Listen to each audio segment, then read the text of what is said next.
This is part 4 in restoring this old Gibson mandolin. In this video I have to completely rebuild this heel, somehow fit it to the body. Sounds easy, but turned out to be very tricky and time consuming. Just take a look at this shape.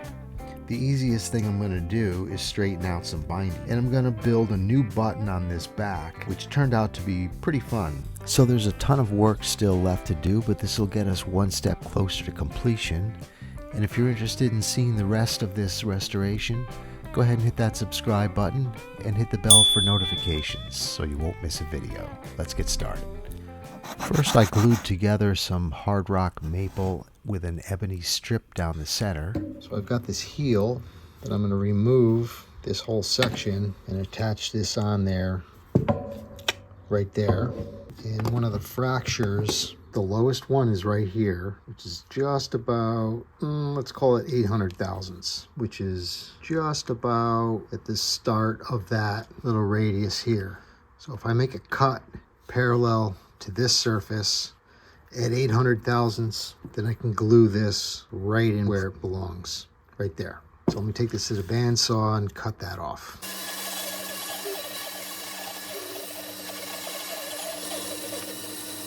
What's weird, if you look close, there's something shiny right there, almost like it's a piece of metal. And that dowel is not round. Weird.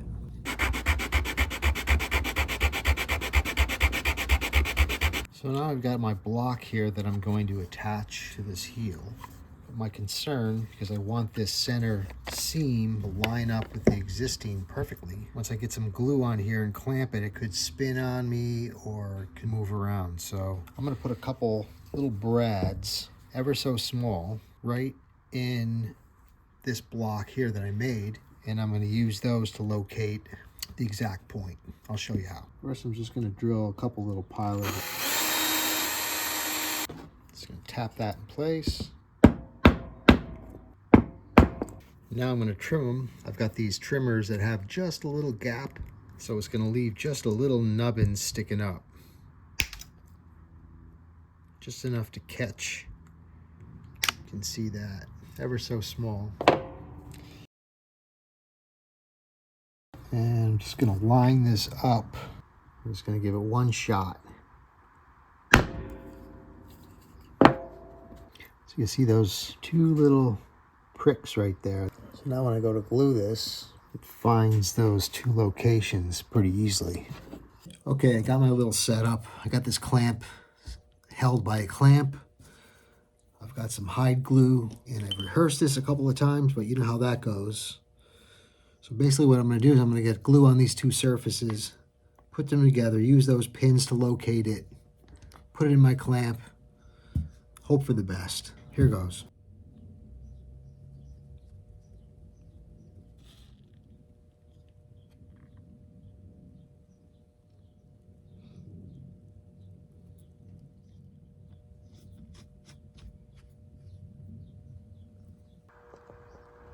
See, that seam lines right up, and it lines up here as well. Okay, so the idea here, I'm going to take this binding, soak it in this water for a couple of seconds until it becomes pliable, and then I'm going to squeeze it with the clamp and some pieces of wood, hopefully get that radius back in it without melting this. The water's about 180 degrees. It actually works pretty good to just bend it with your fingers too, once it becomes pliable.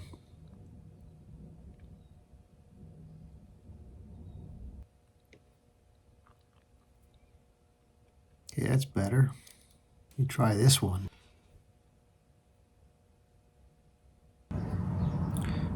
There we go, that's much better.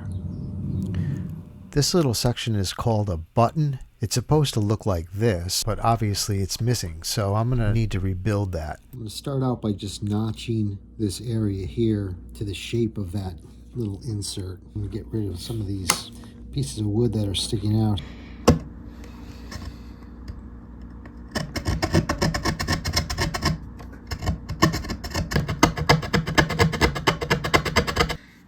I know this sounds crazy, but I'm going to actually take this over to the bandsaw, and I should be able to remove 80% of that.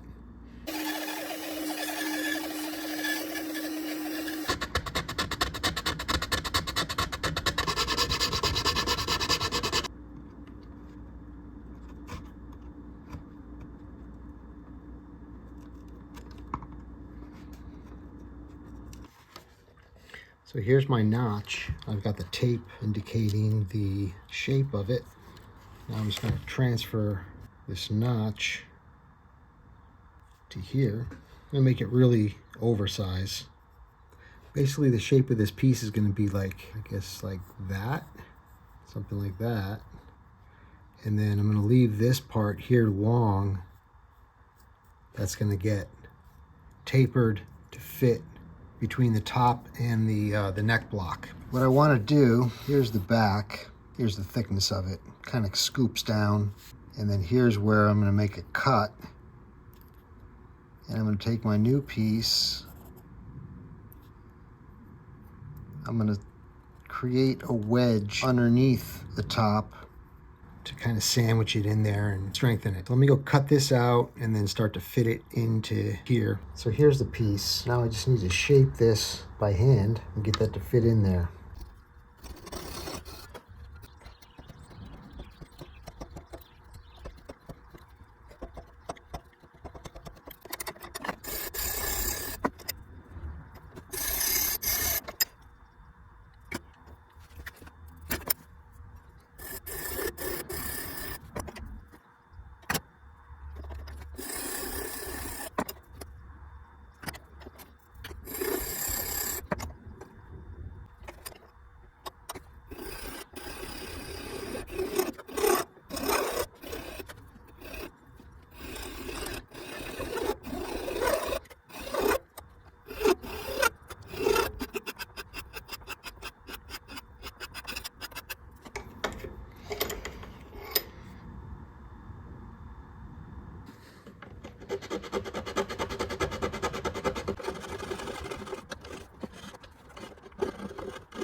Okay, now I have, right in there, I have a little ramp, and I've got my little insert that's almost fitted.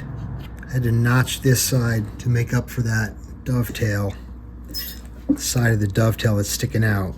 So I just need to get the wedge part to fit in with the top, and then we should be good.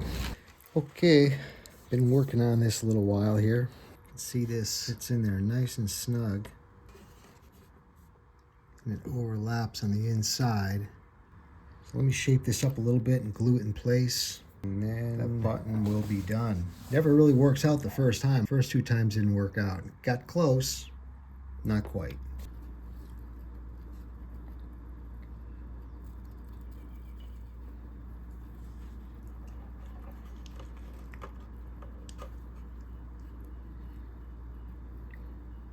So now I've got this block glued on to the neck. What I'm noticing is the front of this dovetail. Look, that's pretty much perpendicular to this surface. This neck, when it gets installed onto the body, needs to tip back about 6 degrees. And there's nothing here that is 6 degrees. If you look at that angle there, this needs to be back 6 degrees in that direction, and it's not. It's pretty much, if not square, slightly forward this way. So there's a lot kind of weird and wrong with this, and I don't know why. I don't know if just time or movement or from whatever trauma this went through when it broke.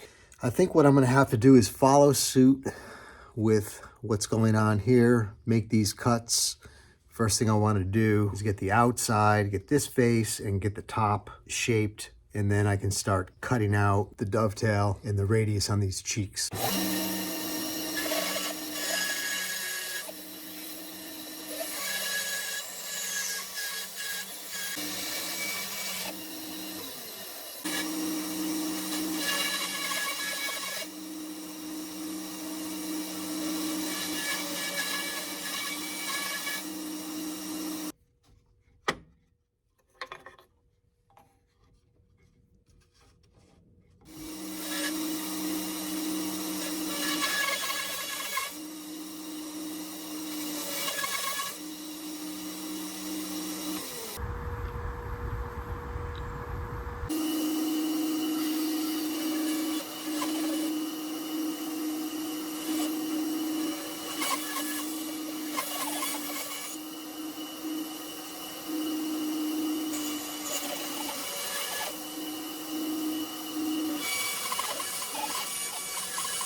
Okay, I've got a long way to go with this, but I'm just going to keep hacking at it, and then I'll, hopefully show you something a little bit better than what it looks right now. Just give me a second.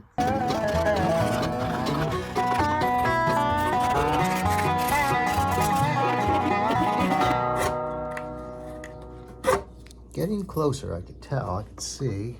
It's about the trickiest thing I think I've ever done. I got it shimmed, and what I did was I put tape as shims down in the lower part of this heel. I got some tape and I got some maple stock wedged in there. Pretty good. And I have a couple little spacers on the neck to indicate the fingerboard thickness. And if I hold a straight edge point to point, I have to put a little pressure coming down. Still has a little ways to go, but you can see I have some clearance over the bridge. And as far as this way goes, looks pretty good over the body. It's actually got to come down this way because it's sticking up right here. So I want this to come down to meet this surface here. So it still has to drop. It looks like maybe a millimeter. Yeah, probably 1 mil right there. Not quite ready to glue it up yet this week. So, a lot of work left to do on the 1908 Gibson mandolin. Stick around for the next episode where I'll be doing a little bit more work. Not sure what it'll be. Still figuring out my order of operations. It's changing as I'm going along.